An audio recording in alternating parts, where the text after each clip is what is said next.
인생을 바꿀 조언을 들으면서 제2의 인생도 준비할 수 있다면 54억 원짜리 워렌 버핏과의 점심 식사도 부럽지 않겠지요? 여러분도 그런 시간을 가질 기회가 있습니다. WPI 상담 코칭 전문가 초급과정 워크숍에 참가하시면 대한민국 최고의 통찰력으로 방향 잃은 인생의 길을 찾아주는 황상민 박사님께 8시간 동안 나의 삶에 대한 조언도 듣고 WPI에 대해서도 배울 수 있답니다. WPI 상담 코칭 전문가 초급과정 워크숍에 참가하셔서 상담 코칭 전문가가 되는 꿈도 시작하시고 황상민 박사에게 내 인생의 변화를 만들어낼 조언도 얻기 바랍니다. 2월 8일 토요일 아침 10시부터 오후 6시까지 바로 당신의 삶의 변화가 일어나는 시간입니다. 신청 문의는 위즈덤 센터로 연락 바랍니다. 안녕하세요. 황상민의 심리상담소 시작하겠습니다. 네, 여러분 새해 계획 이야기를 하는데 어떤 분이 댓글을 저희 집 식구들은 모여가지고 새해에는 서로서로 칭찬하고 상을 주기로 했습니다 라는 새해 계획을 세우셨대요. 네, 그건 뭘 이야기할까요? 이 집안은 서로서로 지금까지 경상도 말인지 일본 말인지 모르겠지만 옛날에 우리 집에서 너 좀 구사리 주지 마라, 면박 주지 마라, 왜 서로서로 사실은 칭찬하기보다는 항상 야단치고 면박 주고 질책하는 거, 가족이니까 잘 되라는 마음에서 한다고 그러는데 가족일수록 절대로 가족이기 때문에 진짜 좋은 이야기만 해줘야 되는 게 가족입니다. 가축으로 취급하느냐 가족으로 취급하느냐의 차이는 식구 같이 한솥밥 먹는 식구한테 내가 칭찬을 하면 가족으로 취급하는 거고, 질책을 하거나 화를 내거나 하면 가축으로 취급한다는 거, 그거 생각도 우리 공유하는 게 2020년에 딱 필요한데, 2020년에 그래서 저희 가족들은 이제는 칭찬을 하기로 했어요 라는 결심을 하셨다면 그동안 서로 가축 생활을 열심히 했다는 것을 알려주시는 댓글이었다라고 제가 느끼네요. 배경이 굉장히 화려하네요. 네, 이 배경 뉴욕의 맨하탄의 풍경을 찍은 배경이라고 하면 여러분 믿으시겠습니까? 어떤 분이 이런 사연을 보내왔습니다. 진중권 교수님 왜 그렇게 성이 나셨나요? 네, 성은 경상도 사투리로 왜 화가 나셨나요? 라는 사연인데 이 보내신 분이 경상도 분이신가 봐요. 안녕하세요, 황상민 박사님. 혹시 1월 1일 JTBC 신년토론 보셨나요? 손석희 사장이 사회를 보고 진중권 전 동양대 교수와 유시민 노무현 재단 이사장 그 외 2명이 패널로 나 한국 언론 어디에 서 있나라는 주제로 공개 토론을 했습니다. 저 진짜 이거 언뜻 저 아시는 교수님이 이게 출연을 하셔가지고 제가 단톡방에 올라오길래 언뜻 관심을 기울였거든요. 그런데 놀라운 거는요, 그 교수님들 두 분에 대해서는 아무도 언급을 안 해. 그 교수님 무슨 소리를 했는지도 몰라. 그리고 더 놀라운 건 그 교수님이 다 언론 전공하시는 교수님이신데 어떻게 이럴 수가 있어요. 더 재밌는 건요, 그날 주제가 뭐냐면 한국 언론 어디에 서 있나라는 거예요. 그런데 언론정보학과 교수나 그 전공했다는 이 전문가 두 사람은 이야기는 전혀 다뤄지지 않고 언론하고 별 관계가 있는지 없는지 잘 모르겠던 진중권 씨하고 유시민 씨하고, 왜 씨라고 붙이냐면 이 두 사람은 논객으로서 나온 것 같은데 전문가 아닌지는 잘 모르겠지만 어쨌든 논객으로서 이 두 분 이야기가 거의 모든 신문 기사에 도배가 되는 걸 보고 이게 진짜 대한민국의 모습이다. 대학 교수 전공 소용없다. 그런데 이슈는 그게 아니고요. 조국 사태 이후 진중권 교수는 국이야 나는 친구다, 그렇다고 정의를 외면할 수 없다며 적극적으로 조국 일가와 청와대를 비판해 화제가 되었습니다. 개인적으로는 유시민 이사장을 좋아하지만 이번만큼은 진중권 교수가 무슨 얘기를 할지 궁금해서 시청했습니다. 진중권 교수는 보수 진보의 성향을 떠나 유미디어, 유튜브를 판타지와 음모론이 난립하는 사회학으로 규정했습니다. 진중근 교수는 한국 언론은 유미더이며 이것은 판타지와 음모론이 난립하는 사회학이다 라고 주제에 대해서 이야기를 했다는 거죠. 여러분, 주제 한국 언론 어디에 서 있나요? 언론은 원래 납작 엎드리거나 언론은 권력을 빨아주거나 언론은 지하로 숨는 것이 언론의 위치 아닌가요? 그런데 그거에 대해서 뉴미디어라고 하고 그거는 판타지와 음모론이 난립하는 사회학이다. 판타지와 음모론이 난립하는 거는 그거는 온라인 게임 세계 리니지의 세계 아닌가요? 진중근 교수가 또 뭐라고 이야기했냐면 유시민의 알릴레오가 선동해서 부도덕한 조국이 청렴한 인물로 둔갑했다. 유시민에게 선동된 사람들이 자기 일을 잘하고 있는 언론인들을 무차별적으로 공격한다. 유시민의 선동 방식은 히틀러, 스탈린과 유사하다. 유시민은 대중의 논리적 사고뿐만 아니라 윤리적 사고마저 마비시킨다.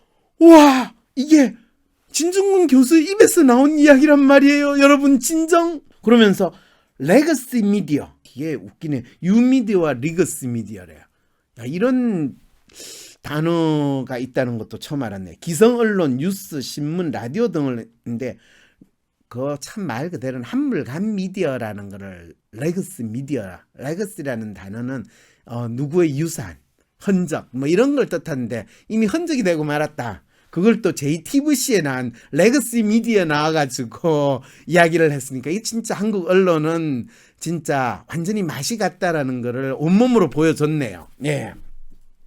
듣고 싶은 정보와 듣기 싫은 정보를 골고루 들을 수밖에 없다.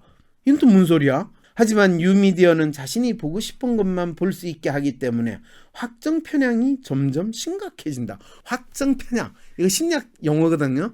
네. 듣고 싶은 이야기를 해주는 사람은 굉장한 신뢰를 받는 반면 듣고 싶지 않는 팩트를 말하는 사람에게는 혐오감을 보이고 공격한다.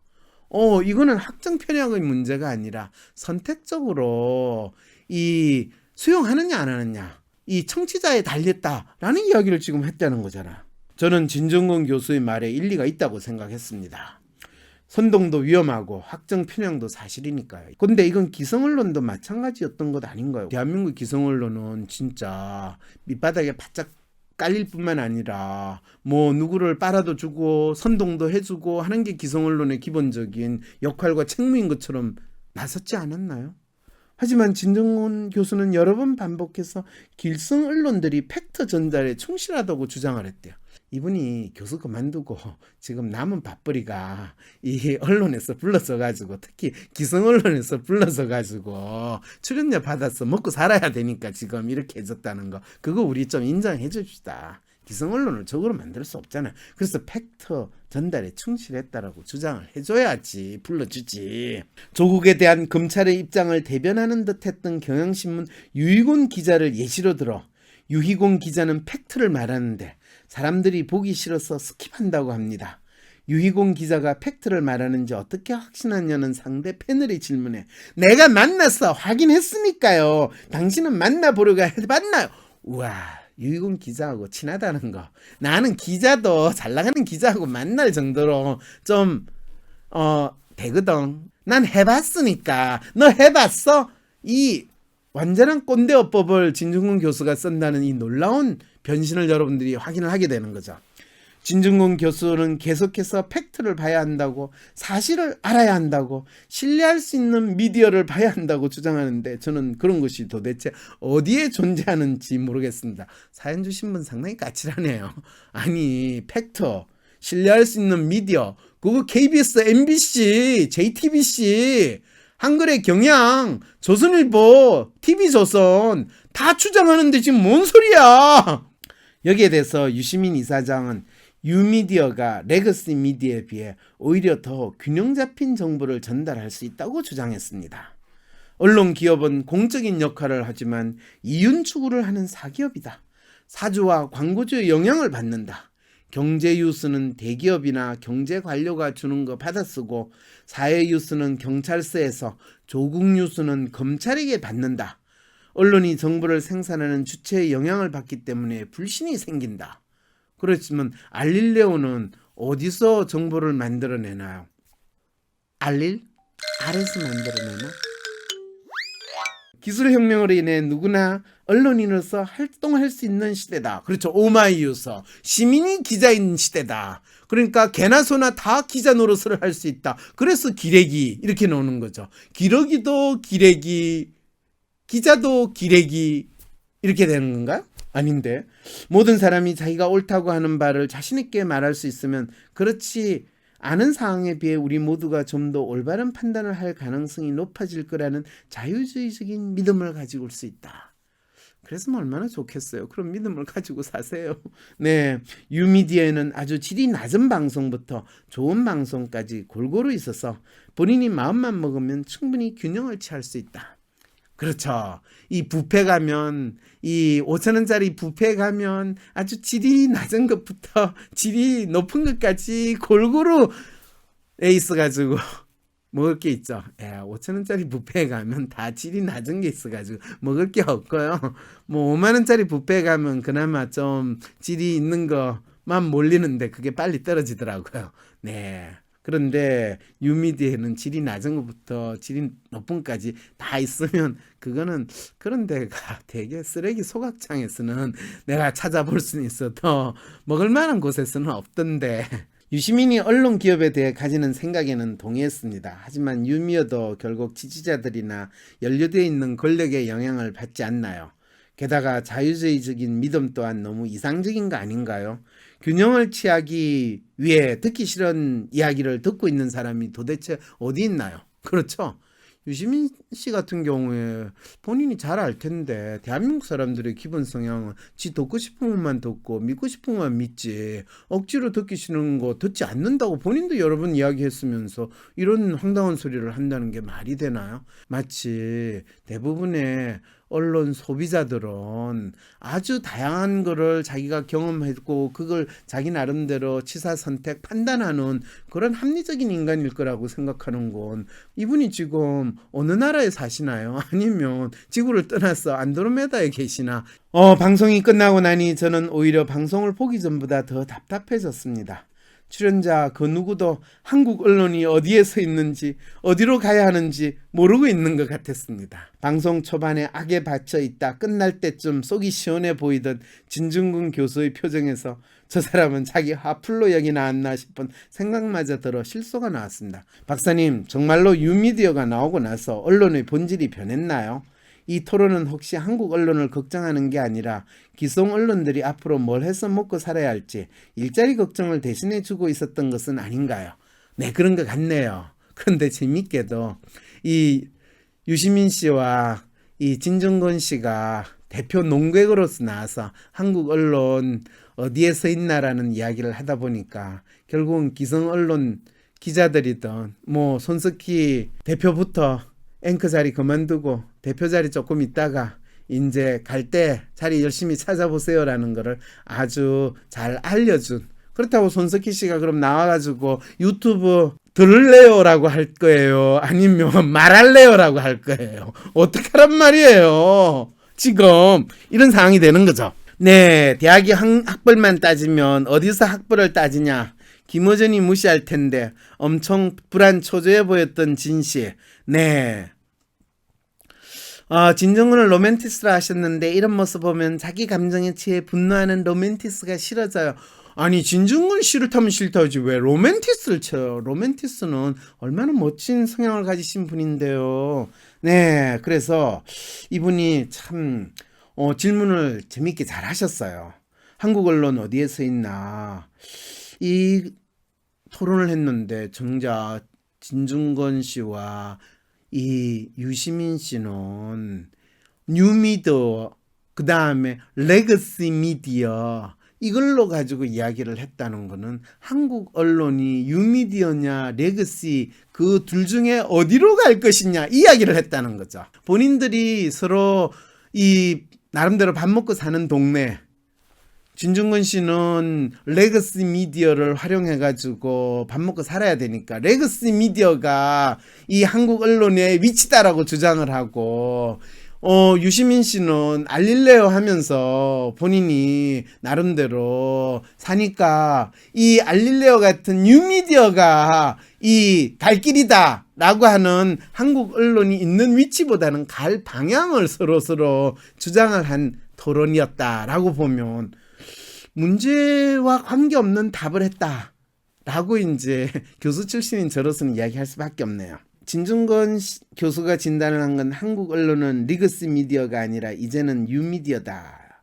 그리고 이것은 판타지와 음모론이 난립하는 사약이다 라고 이야기했는데 지금 본인이 한국 언론은 뉴미디어라고 진단을 하고 그거를 악이라고 규정하면서 자기의 존재감을 확인받는 아주 전형적인 한국인의 심리를 보였다라는 거죠. 왜냐하면 한국 사람들에게 있어서 무엇이 악이냐라고 하면 항상 그 무엇이 나와 어떤 관계가 있느냐라는 질문을 한대요. 그러면 내하고 관계가 별로 안 좋으면 그거는 악이고 우리 편이라고 생각하면 그거는 괜찮아요. 그럴 수도 있는 거지. 이렇게 되는 게 한국 사람의 심리인데 진정군 교수가 그거를 참 잘 보여줬네요. 그래서 질문을 이렇게 던졌어요.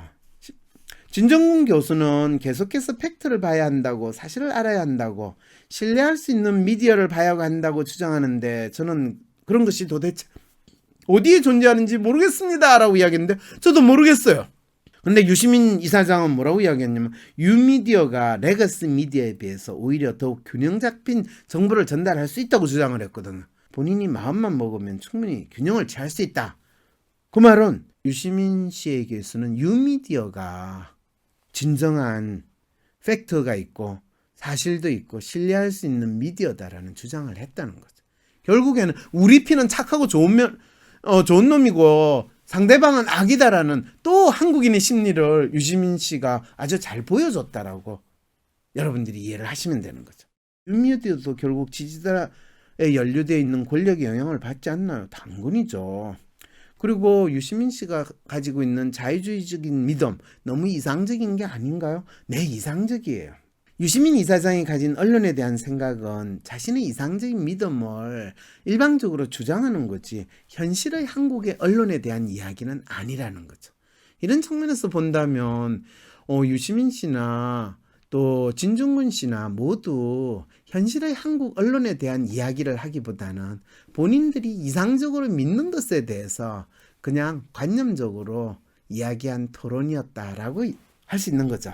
왜 이런 일이 벌어졌을까요? 한마디로 인간에 대한 이해가 떨어지거나 실제로 한국 언론에서 종사하는 사람에 대한 이야기를 하지 않고 당위적으로 가야 될 것만을 이야기를 한 그 상태였기 때문에 그렇다라는 거죠. 그래서 한국 언론 어디에 서 있나? 그럴 때 한국 언론이 서 있기는 하는가요? 쓰러지지 않았나요? 이 질문을 하면서 토론을 시작해야 되는데 그리고 한국 언론이 대체 뭔가요? 뭐라고 규정을 해야 되나요? 기레기인가요? 기레기라는 소리를 듣으면 그건 언론이 아니잖아요. 언론이라고 할 때 한국 언론은 정체가 뭔가요? 라는 질문을 던져야 되는 거죠. 그리고 한국 언론이 이 사회에서 어떤 역할을 현재 하고 있나요?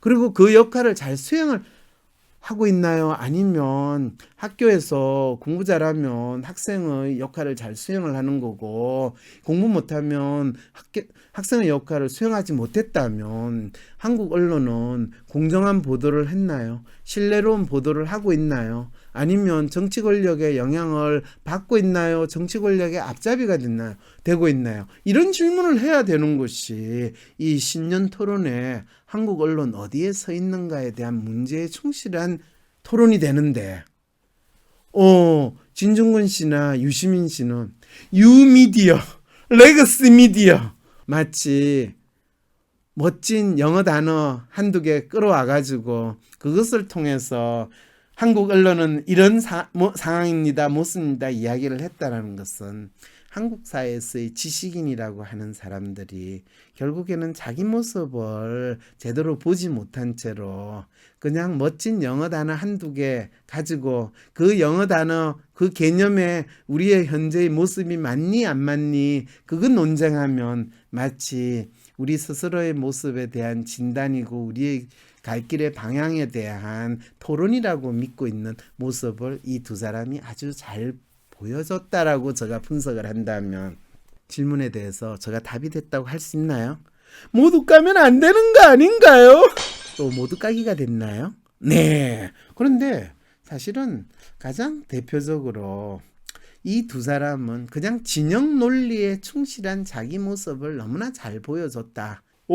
핵심적인 질문은 방송 초반에 악에 받쳐 있다 끝날 때쯤 속이 시원해 보였던 진중근 교수의 표정에서 저 사람은 자기 화풀로 여기 나왔나라는 생각마저 들어 실소가 나왔다는데 이 사연 주신 분이 조금 감정이 또 포함이 됐네요. 진중근 교수의 심리 뭐였을까요? 진중근 교수가 사실은 저도 요즘에 저분 진짜 뭔가 삐진 상태에 있겠구나라는 생각이 들었어요. 왜냐면 이 정도는 다른 발언들이 언론에 상당히 많이 보이고 분명히 자기가 자기 뒷모습을 사람들이 제대로 알아주지 않고 내가 화가 났어 그래서 삐졌어 하는 아주 전형적인 로맨티스트 지금 삐진 그 모습을 너무나 지금 잘 보여주고 있거든요. 그래서 이분 왜 이러시나요? 자신은 국이하고 친구라고 했다가 이제는 조국이 비판하고 자신이 속했다고 생각했던 진보 집단에 대해서 비판을 하는 이런 상황이 되는 거 왜 그럴까요? 내 마음 나도 몰라. 어쨌든 난 삐졌단 말이야. 나를 좀 알아줘. 이러는데 이 진보 집단 자기를 알아주기는커녕 너 변했어. 너 왜 그렇게 배신자 이런 소리 들으니까 더 열받는 거예요. 그래서 놀랍게도 조선일보, TV조선, 중앙일보에 새로운 아이돌로 등장한 거 와. 내가 원하지 않은데 나의 정체성이 이렇게 달라지는구나. 역시 시대가 하수상하면 내가 갈 길은 내가 정하는 것이 아니라 정해진 길을 나는 갈 수밖에 없구나. 이런 상황이 되는 거죠. 이게 로맨티스트로서의 삶에 있어서의 고민인데 우리 이거 좀 읽어줘야 돼요. 진중근 씨는 지가 지금 어떤 마음으로 하는지 모르는데 어쨌든 그냥 지 앞에 있는 길을 자기는 마치 안개 속에서 눈에 보이는 길을 찾아가는 그 마음으로 가고 있는 상황인 거예요.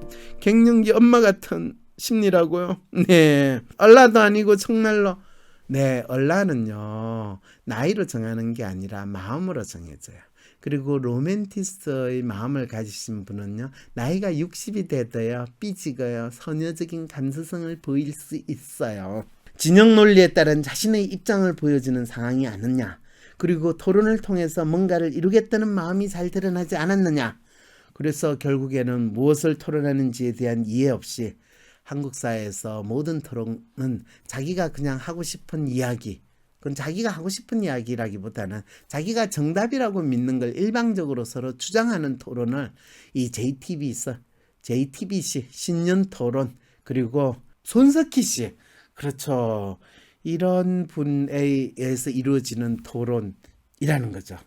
그래서 제가 결론적으로 이야기하면 진중근, 유시민 두 논객이 다뤘던 토론 내용은 실제 토론 주제인 한국 언론 어디에 서 있나라는 주제와 관계없이 레거시 미디어와 유미디어의 정체 그리고 소비자 대중들이 이 미디어를 어떻게 소비하고 있는가, 소비해야 하는가, 무엇을 소비해야 하는가 등의 토론으로 이어졌기 때문에 마치 미디어의 정체에 대한 뉴미디어와 레거시 미디어라는 게 무엇이고 한국 소비자는 어떤 미디어를 어떻게 소비하고 있는가에 대한 학술 토론으로 하나만한 토론으로 바뀌었다 이렇게 되는 거죠.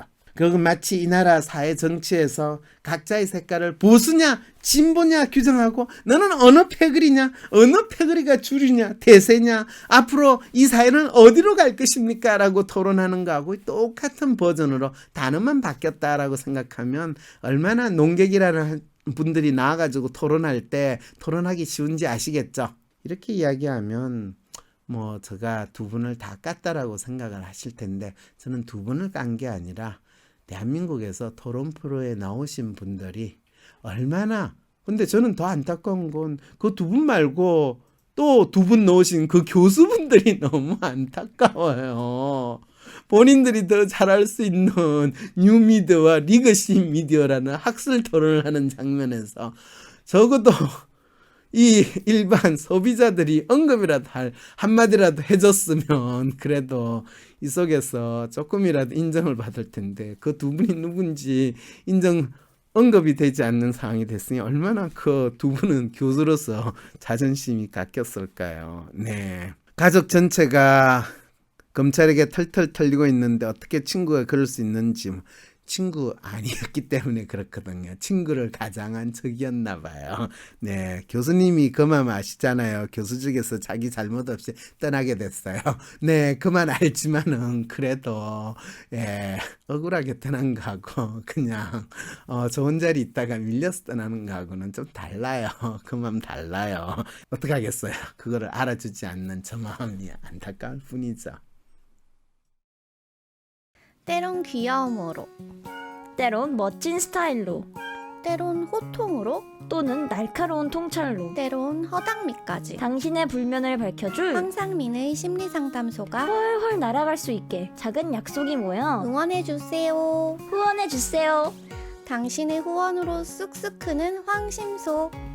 해피 나눔을 통해 후원 가능합니다. 황상민 TV 구독, 좋아요, 클릭. right now.